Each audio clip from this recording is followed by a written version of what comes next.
आप लोगों को पता हो जी पवन सिंह भाई अब आरा से चुनाव लड़ेंगे। हाँ भाई, बंगाल से नहीं, आरा से चुनाव लड़ेंगे। हरियाणा से भाई टिकट भी मिल गया है। भाई क्या हुआ है, आइए आप लोग टिप्स में ले जाकर मैं समझाता हूँ कि मामला क्या हुआ है। भाई मैंने कितना, भाई आप लोग समझ सकते हैं। भाई बंगाल से भाई कैंसिल हुआ, हरियाणा से भाई टिकट मिल गया। समझ रहे हो ना, शॉर्टकट। और भाई इसमें क्या दिक्कत हुआ, मैंने बीजेपी वाले एक बार जान लो, बीजेपी वाले हैं नहीं भाई, मैंने वो भी भाई कम नहीं बीजेपी वाले, क्योंकि पवन सिंह को मैंने टिकट दे के ही मानेंगे। मैंने कहीं से भाई लड़ो पवन सिंह, टिकट लेके ले लो बीजेपी की तरफ से, लड़ो भाई।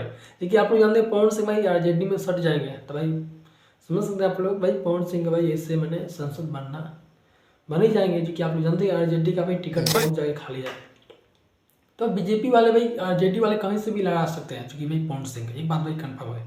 तो इसीलिए भाई पवन सिंह को भाई आरा से टिकट मिल गया। क्योंकि आरा से आप लोग पता हो जी आर के सिंह है, तो आर के सिंह भाई कहाँ गए हैं, भाई कहाँ जाएंगे, उनको कोई दिक्कत है नहीं भाई, कहाँ चले जाएंगे। क्योंकि मैं बता दूँ भाई आर के सिंह भाई बलिया से चुनाव लड़ेंगे, मगर भाई पवन सिंह अब आरा से चुनाव लड़ेंगे। तो भाई ये बात पता ही होगा, जो कि आरा से, जो कि आरा ही पवन सिंह घर है। हरी भाई आरा से चुनाव लड़ेंगे, जो कि पवन सिंह, ये बात भाई कंफर्म हो गया है। हरी भाई आर के सिंह अब बलिया से चुनाव लड़ेंगे, ये बात भाई समझो। तो भाई आप लोग समझते हैं भाई, मैंने पवन सिंह बीजेपी वाले लड़ा के ही मानेंगे, जो कि भाई टिकट देके, जो कि आप लोग सोच सकते हैं।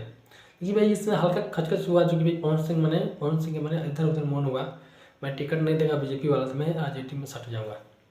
अरे बीजेपी वाला भाई कहाँ कम है, बीजेपी वाले जानता है जी, टिकट दिया लो, अपना जिले से ही लड़ो। आर के सिंह हटा दिया, आरा से लड़ा दिया, जो कि पवन सिंह को। आर के सिंह आ गए हैं बलिया में, भाई पवन सिंह गए अभी आरा से लड़ेंगे चुनाव। आपको भाई क्या लग रहा है, पवन सिंह मैं जीत जाएंगे आरा से चुनाव? आप लोग बताना कमेंट में। तब के लिए आप नमस्कार, वीडियो लाइक करना, चैनल को सब्सक्राइब कर सकते हैं।